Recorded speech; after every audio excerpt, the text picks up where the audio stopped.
कहानी शुरू होती है एक अंधेरी और तेज बारिश वाली रात से, जहां फीमेल लीड टेस नेविगेशन के मुताबिक गाड़ी धीरे धीरे रोक लेती है। असल में वो इस शहर में टेम्पोरेरी बिजनेस ट्रिप पर आई होती है और कन्वीनियंस के लिए उसने ऑनलाइन एक घर बुक किया होता है। थोड़ा सा सामान घसीटती हुई वो घर की छत के नीचे आती है, एजेंट की दी हुई पासवर्ड एंटर करती है और आसानी से घर की चाबी हासिल कर लेती है। अगली सुबह टेस आरामदेह बिस्तर से उठती है, जल्दी जल्दी तैयार होती है, बैग कंधे पर डालकर बाहर निकलती है और चाबी दोबारा पासवर्ड बॉक्स में रख देती है। इस दौरान वो आसपास का माहौल ऑब्जर्व करती है और तब उसे एहसास होता है कि ये जगह कुछ ज्यादा ही अजीब है। गौर से देखने पर मालूम होता है कि करीब तमाम घर खंडहर हो चुके हैं, जैसे रात उसने किसी भूतिया घर में गुजारी हो। काम पर जाते हुए दोनों तरफ टूटे फूटे और सुनसान मंजर उसका दिमाग खराब कर देते हैं, लेकिन वो ज्यादा नहीं सोचती। थोड़ी देर बाद वो शहर के अंदर पहुंचकर अपना काम मुकम्मल कर लेती है और कंपनी का टास्क आसानी से पूरा हो जाता है। वापस आकर वो फिर से आसपास का जायजा लेती है और अंदाजा होता है कि ये इलाका कभी काफी आबाद रहा होगा। वीरान गलियों और जंगली घास के बीच वो होम स्टे और भी ज्यादा नुमाया लगने लगता है। जैसे ही टेस गाड़ी से नीचे उतरती है, अचानक एक भिखारी जोर जोर से चिल्लाने लगता है और उसकी तरफ भागता हुआ आता है। ये देखकर टेस घबरा जाती है और फौरन दरवाजा खोलने की कोशिश करती है। उसे खुद नहीं पता कि वो किस चीज से डर रही है, लेकिन इतना यकीन होता है कि सामने वाला शख्स ठीक नहीं लग रहा। इस जगह को देखकर टेस एक पल भी यहाँ रुकना नहीं चाहती। वो फौरन होम स्टे की कस्टमर सर्विस को कॉल करती है और तुरंत चेकआउट का मुतालबा करती है। खिड़की से बाहर देखती है तो इतना सुकून मिलता है कि भिखारी अब जा चुका होता है। अभी भी खौफ के असर में वो वॉशरूम जाना चाहती है, लेकिन पता चलता है कि टॉयलेट पेपर खत्म हो चुका है। मजबूरी में वो घर में इधर उधर ढूंढना शुरू करती है और इसी दौरान उसकी नजर एक बेसमेंट पर पड़ती है। लाइट ऑन करती है तो मालूम होता है कि स्पेयर टॉयलेट पेपर नीचे रखा है। बिना ज्यादा सोचे वो सीढ़ियां उतर जाती है, लेकिन जब वापस ऊपर आने लगती है तो दरवाजा खुद ब खुद लॉक हो चुका होता है। अब टेस को याद आता है कि मोबाइल फोन कमरे में रह गया है और कमरे की चाबी उसके पास है। इसका मतलब बाहर से मदद मिलना नामुमकिन है, लेकिन वो हिम्मत नहीं हारती। बेसमेंट में एक छोटी सी खिड़की होती है और वो सोचती है कि अगर शीशा तोड़ दिया जाए तो बाहर निकला जा सकता है। वो कोई ऐसा टूल ढूंढने लगती है जो शीशा तोड़ सके, लेकिन काफी कोशिश के बावजूद कुछ नहीं मिलता। इसी वक्त दीवार के अंदर से एक रस्सी नजर आती है। हैरानी होती है कि दीवार में रस्सी क्यों है। तजस्सुस के तहत जब वो हल्की सी रस्सी खींचती है तो एक छुपा हुआ सीक्रेट रूम आहिस्ता आहिस्ता खुल जाता है। अंदर क्या है ये समझना मुश्किल होता है। पहले तो वो खुद से कहती है कि कोई बेवकूफ ही होगा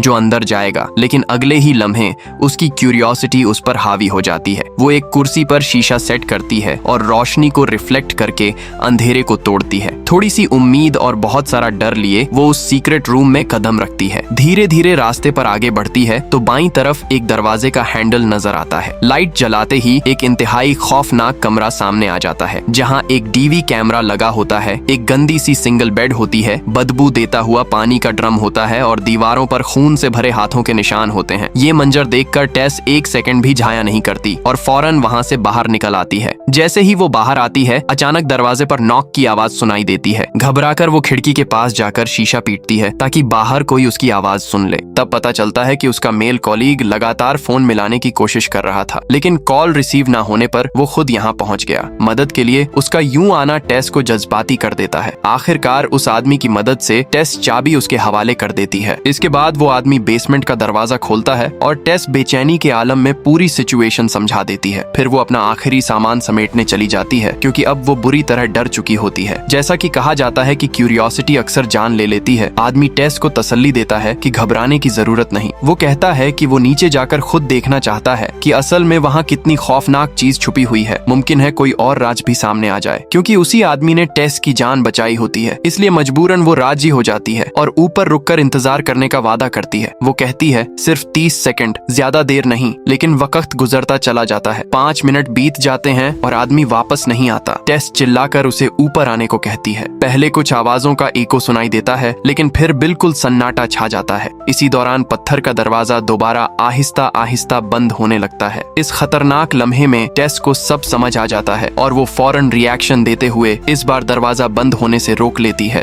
वो चाबी टेबल पर फेंक देती है और एक कुर्सी दरवाजे के साथ अटकाकर सीढ़ियां नीचे उतर जाती है। नीचे जाकर वो बार बार आवाज देती है, लेकिन कोई जवाब नहीं मिलता। मजबूरन वो मोबाइल का टॉर्च ऑन करती है और अंदर चली जाती है। कैमरा वाले छोटे कमरे में पहुंचकर वो झुककर बेड के नीचे देखती है, जो अकेली जगह होती है जहां कोई छुप सकता था, लेकिन वहां बिल्कुल खाली होता है। अब सवाल ये होता है कि आदमी गया कहां? तलाश जारी रखते हुए उसे पास ही एक और छुपा हुआ दरवाजा नजर आता है। हैरानी और डर के मिले जुले एहसास के साथ वो उसे आहिस्ता आहिस्ता खोलती है तो उसके सामने गहरी और अंधेरी सीढ़ियां आ जाती हैं जो नीचे जा रही होती हैं। टेस कांपती हुई आवाज में कई दफा पुकारती है और आखिरकार नीचे से आदमी की आवाज सुनाई देती है जो मदद के लिए चिल्ला रहा होता है। मदद की आवाज बिल्कुल वाजह होती है। थोड़ी देर सोचने के बाद टेस नीचे उतरने का फैसला करती है। ये सुरंगनुमा रास्ता लंबा, गीला और इंतहाई अंधेरा होता है। अजीब सी घुटन का एहसास उस पर हावी हो जाता है। हद से ज्यादा डर की वजह से उसकी आवाज भारी और खराशदार हो जाती है। गहरी गहरी सांसें लेते हुए वो नीचे पहुंचती है और आदमी की आवाज का पीछा करती हुई आगे बढ़ती रहती है। इसी दौरान उसके पास कुछ पिंजरे नजर आते हैं जिन्हें देखकर अंदाजा लगाना मुश्किल होता है कि कभी इनके अंदर किस किस्म की चीजें कायद रही होंगी। टेस रोती हुई सी सूरत के साथ भी अपना कदम नहीं रोकती। कुछ फासला तय करने के बाद अचानक वो आदमी सामने आ जाता है। वो बुरी तरह सहमा हुआ होता है, चेहरा बिल्कुल सफेद और आंखों में खौफ लिखा होता है। वो धीमी आवाज में बताता है कि ये जगह बहुत उलझी हुई है और थोड़ी देर पहले जब वो एक्सप्लोर कर रहा था तो एक अजीब मखलूका ने उस पर हमला कर दिया था। खुशकिस्मती से उसने वक्त पर रिएक्शन दिया और बच निकला। ज्यादा तफसील बयान करने का वक्त नहीं होता। टेस उससे कहती है कि फौरन उसके साथ चले, लेकिन आदमी कहता है कि जिस रास्ते से आए हैं वहां वापस जाना बहुत खतरनाक हो सकता है, इसलिए उन्हें कोई और निकलने का रास्ता ढूंढना होगा। अभी दोनों इसी बात पर बहस कर रहे होते हैं कि अंधेरे में अचानक एक बड़ी सी हाथ आदमी का सिर पकड़ लेता है और उसे दीवार पर जोर जोर से पटकना शुरू कर देता है। चंद ही सेकंड में आदमी वहीं मारा जाता है। इसी के साथ एक और दहला देने वाली दहाड़ गूंजती है और घबराई हुई टेस भी उसी खौफनाक अंजाम का शिकार हो जाती है। क्या कहानी यहीं खत्म हो जाती है? नहीं, बिल्कुल नहीं। कुछ महीनों बाद ये घर एक नए किराएदार का इंतजार कर रहा होता है। फैक्ट्री शेड का मालिक ये आदमी बहुत खुश और पुरजोश होता है, लेकिन उसे अंदाजा नहीं होता कि ये खुशी ज्यादा देर रहने वाली नहीं। शाम के वक्त वो आदमी बुक्ड होम स्टे पर पहुंचता है। गाड़ी से उतरते ही उसकी नजर टेस की गाड़ी पर पड़ती है, जिसे देखकर वो सिर्फ गलत पार्किंग का एक जुमला बोलकर आगे बढ़ जाता है। अंदर जाते ही उसे कुछ अजीब सा महसूस होता है। सबसे पहले बेसमेंट का दरवाजा खुला होता है, फिर वॉशरूम में इस्तेमाल शुदा चीजें होती हैं और बेडरूम में सूटकेस भी मौजूद होता है। ये देखकर साफ लगता है कि यहाँ अभी तक कोई रह रहा है। वो फौरन होमस्टे कस्टमर सर्विस को कॉल करता है और शिकायत करना चाहता है, लेकिन उधर से जवाब मिलता है कि ये जगह काफी अरसे से रेंट पर नहीं दी गई और अंदर का सामान उनसे साफ करना रह गया था। ये जवाब सुनकर आदमी बहुत गुस्सा हो जाता है और 5 स्टार नेगेटिव रिव्यू देने की धमकी देता है। इस पर कस्टमर सर्विस सिर्फ इतना कहती है कि लेना है तो लो, वरना छोड़ दो, और कॉल काट देती है। अगले दिन सुबह आदमी किसी अजीब आवाज से नींद से जाग उठता है। तंग आकर वो वॉशरूम जाता है, जहां उसकी नजर अब तक चार्जिंग पर लगे टूथब्रश पर पड़ती है। इसके बाद वो टेस के सामान को पूरी तरह उलट पलट देता है और आखिर में एक लैपटॉप निकाल लेता है। जब लैपटॉप खोलता है तो पता चलता है कि उस पर पासवर्ड लगा हुआ है। वो मजाक में तिल खुल जा लिखकर ट्राई करता है, लेकिन जब कुछ नहीं होता तो गुस्से में लैपटॉप एक तरफ फेंक देता है, फिर एक कप कॉफी बनाकर बैठ जाता है। इसी दौरान उसकी नजर टेस की कार कीज पर पड़ती है, जो बिल्कुल साफ इशारा होता है कि इस घर में अभी भी कोई और मौजूद है। कल के वाकयात याद करके वो अंदाजा लगाता है कि शायद वो शख्स बेसमेंट में छुपा हुआ हो। वो जोर से कहता है कि अगर तुम बेसमेंट में हो तो 30 सेकंड के अंदर दरवाजा खोल दो, वरना अभी ऊपर आ जाओ, मैं तुम्हें निकलने का मौका दे दूंगा। यकीन करने के लिए कि वाकई कोई है या नहीं, वो कमरे में वापस जाकर कपड़े तब्दील करता है, एक फल का चाकू उठाता है और टॉर्च लेकर बेसमेंट की तरफ चल देता है। नीचे जाकर उसे पहली नजर में कुछ खास नजर नहीं आता, लेकिन एक शीशा उसे बहुत अजीब लगता है। आवाज का पीछा करते हुए उसकी नजर दीवार में छुपी हुई रस्सी पर पड़ती है। रस्सी खींचते ही सीक्रेट रूम का दरवाजा दोबारा खुल जाता है। आदमी काफी दिलेर होता है और जल्दी ही उस कमरे तक पहुंच जाता है जहां कैमरा लगा होता है। वो खुद को शर्लॉक होम्स समझकर ये समझने की कोशिश करता है कि यहाँ ये सब क्यों बनाया गया है और क्या कोई बड़ा राज छुपा हुआ है। उसका अंदाजा बिल्कुल ठीक निकलता है, क्योंकि सीक्रेट रूम के आखिर में एक और दरवाजा होता है। वो पुरजोश होकर और नीचे एक्सप्लोर करता है। थोड़ी देर बाद एक पुरअसरार सुरंग उसके सामने आ जाती है। रास्ता फॉलो करते हुए वो आगे बढ़ता है तो एक रोशन कमरा नजर आता है। अंदर एक छोटी सी टीवी लगी होती है जिसमें बच्चों को खाना खिलाने की वीडियो चल रही होती है। ये मंजर इतना अजीब होता है कि आदमी का सिर थरथरा उठता है। इसी वक्त अचानक एक जोरदार आवाज आती है। आदमी बुरी तरह चौंक जाता है और चिल्लाकर पूछता है कि कौन है। आवाज धीरे धीरे करीब आने लगती है। अनजान डर उस पर इस कदर हावी हो जाता है कि वो जान बचाने के लिए भागना शुरू कर देता है। सुरंग चारों तरफ से जुड़ी होती है, इसलिए वो बिना किसी सिमत के भागता रहता है। अचानक उसका पांव फिसलता है और वो नीचे एक गहरी जगह में गिर जाता है। अंधेरे और गर्द से भरे गड्ढे में उसका अपना चाकू उसके बाजू को जख्मी कर देता है। इसी वक्त एक हैरान कून इंकिशाफ होता है कि टेस जिंदा होती है। वो उस आदमी के जख्म पर पट्टी बांधती है और उसे तसल्ली देती है कि घबराने की जरूरत नहीं। फिर वो बताती है कि अगर जिंदा रहना है तो उन्हें मॉन्स्टर के बच्चे बनकर रहना होगा। आदमी घबरा कर पूछता है कि मॉन्स्टर कौन है। इसी लम्हे एक बहुत बड़ा बेबी बॉटल उनकी तरफ आता है, जिसे देखकर आदमी को सख्त घिन आती है। टेस ऊपर देखकर बताती है कि यही वो वजह है जिसकी बदौलत वो अब तक जिंदा है। जो आदमी बात नहीं मानता उसे मॉन्स्टर पकड़कर टीवी वाले कमरे में ले जाता है। इसी मौके का फायदा उठाकर टेस आदमी का सामान उठाती है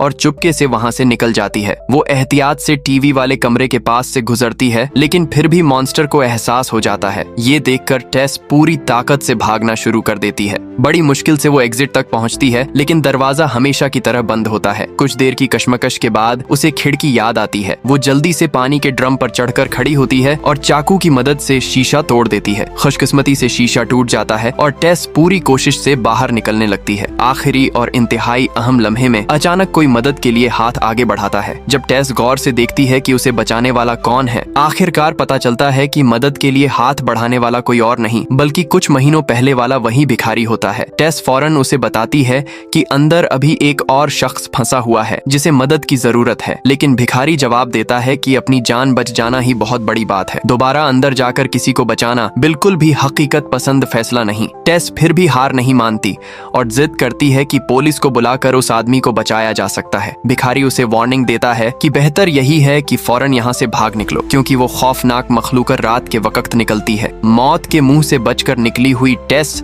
इस मशवरे को नहीं मानती और मदद ढूंढने का फैसला करती है। लंबी दूरी तय करने के बाद वो करीबी पेट्रोल पंप तक पहुंचती है। पुलिस ज्यादा देर नहीं लगाती और टेस के साथ मिलकर होम स्टे के पास आ जाती है, लेकिन जब दरवाजा खोलने की कोशिश नाकाम रहती है तो पुलिस ये कहकर कि यहाँ रुकना सिर्फ वक्त जाया करना है, टेस की बात सुने बगैर वहाँ से चली जाती है। टेस बिल्कुल बेबस और हैरान रह जाती है। इसी वक्त अंदर फंसा हुआ आदमी जिंदगी की एक नई उम्मीद हासिल कर लेता है। जब मॉन्स्टर टेस का पीछा करने में मसरूफ होता है तब वो मौका पाकर भाग निकलता है। बिजली की तारों के पीछे पीछे चलते हुए वो गलती से एक और कमरे में घुस जाता है। ये कमरा हद से ज्यादा गंदा, बिखरा हुआ और बदबू से भरा होता है। मेज पर औरतों के कपड़े रखे होते हैं। आदमी अभी इन्हें देख ही रहा होता है कि अचानक उसे एहसास होता है कि यहाँ कोई और भी मौजूद है। वो समझ जाता है कि शायद ये शख्स भी उसी की तरह कैद है। वो पानी के चंद कतरे गिराकर उसे तसल्ली देता है कि घबराने की जरूरत नहीं, उन्हें जल्द ही बचा लिया जाएगा। इसी दौरान उसकी नजर एक तरफ रखी हुई बहुत सी वीडियो टेप्स पर पड़ती है जिन पर औरतों की निशानियां और डिटेल्स लिखी होती हैं। हैरानी और डर के साथ वो अपनी तवज्जो टीवी की तरफ करता है जो वाजह तौर पर इन टेप्स को चलाने के लिए रखी होती है। जैसे ही वो एक टेप डालता है, स्क्रीन पर चलने वाला मंजर देखकर उसके होश उड़ जाते हैं। वो अंदाजा लगा लेता है कि उसके पीछे खड़ा बुजुर्ग एक इंतहाई खतरनाक और जहनी मरीज इंसान है। इसी लम्हे वो बुजुर्ग एक पिस्टल निकाल लेता है। आदमी फौरन खौफ के मारे चुप हो जाता है, लेकिन अगले ही पल बुजुर्ग बंदूक का रुख अपने ही सर की तरफ कर लेता है और बगैर किसी हिचकिचाहट के ट्रिगर दबा देता है। आदमी चीखता रह जाता है और सब कुछ एक ही लम्हे में खत्म हो जाता है। दूसरी तरफ टेस अभी भी उम्मीद नहीं छोड़ती। वो दोबारा होम स्टे के पास आती है, खिड़की तोड़कर अंदर घुसती है और अपनी गाड़ी की चाबी उठा लेती है। गाड़ी को पीछे करके सीधा घर की तरफ सेट करती ही होती है कि वो खौफनाक मखलूका अचानक बाहर निकल आती है। टेस मौका देखकर पूरी ताकत से एक्सेलरेटर दबा देती है और गाड़ी सीधी मॉन्स्टर से टकरा जाती है। वो चिल्लाकर कहती है कि देखते हैं तू कितना ताकतवर है, क्या तू इस लोहे और टेक्नोलॉजी का मुकाबला कर सकता है। किसी भी शक की गुंजाइश नहीं रहती। मॉन्स्टर जमीन पर गिरकर बेहरकत हो जाता है। मॉन्स्टर को कुचल देने के बाद टेस दोबारा सीक्रेट रूम की तरफ जाती है। उसी वक्त वो आदमी भी हाथ में बंदूक लिए भागता हुआ बाहर आ जाता है। दोनों एक दूसरे का सहारा लेते हुए घर से बाहर निकलते हैं, लेकिन हैरानी होती है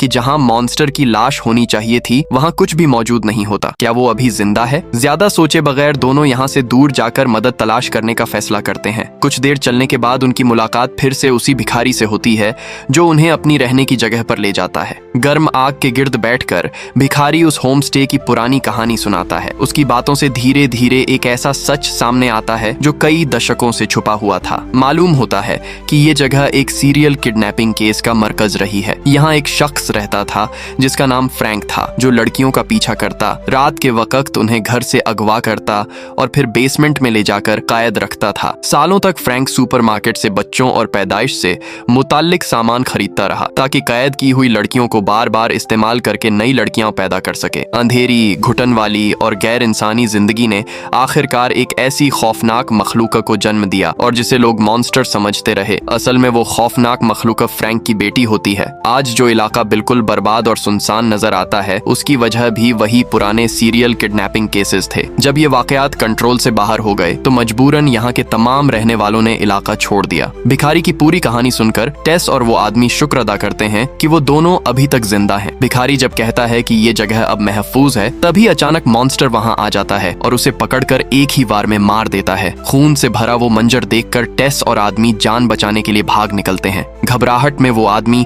एक सिग्नल टावर देख लेता है और फौरन उस पर चढ़ना शुरू कर देता है। टेस भी उसके पीछे पीछे ऊपर चढ़ जाती है। नीचे देखा जाए तो मॉन्स्टर भी उनका पीछा करते हुए ऊपर आ रहा होता है। टेस आदमी को याद दिलाती है कि बंदूक निकालो, लेकिन हद से ज्यादा घबराहट की वजह से उसके हाथ कांप जाते हैं और पिस्टल नीचे गिर जाती है। अब दोनों बिल्कुल फंस चुके होते हैं। इस इंतहाई नाजुक लम्हे में आदमी एक खौफनाक फैसला करता है। वो सोचता है कि अगर दोनों ही यहाँ मर गए तो कोई नहीं बचेगा, इसलिए बेहतर है कि एक कुर्बानी देकर दूसरे को बचाया जाए। बिजली की सी तेजी से वो टेस को पकड़कर नीचे धक्का दे देता है। टेस चीखती रह जाती है और उसे यकीन नहीं आता कि आदमी वाकई इतना खुदगर्ज निकल आया। मॉन्स्टर भी बिना किसी देर के नीचे छलांग लगा देता है। नीचे जाकर जब आदमी देखता है तो उसे लगता है कि दो जिस्म नीचे गिरे हुए हैं और दोनों मर चुके हैं, लेकिन जो आंखों को नजर आता है वो हमेशा सच नहीं होता। आखिरी लम्हे में मॉन्स्टर ने टेस को अपनी बाहों में ले लिया होता है और खुद नीचे गिरकर उसके लिए ढाल बन जाता है। इसी वजह से टेस हैरान अंगेज तौर पर जिंदा बच जाती है। आदमी नीचे उतरकर देखता है कि टेस जिंदा है तो फौरन पास आकर माफी मांगने लगता है, लेकिन अभी वो अपनी गलती का इजहार कर ही रहा होता है कि मॉन्स्टर अचानक उठकर उसे पकड़ लेता है और उसकी गर्दन पर इतनी जोर से दबाव डालता है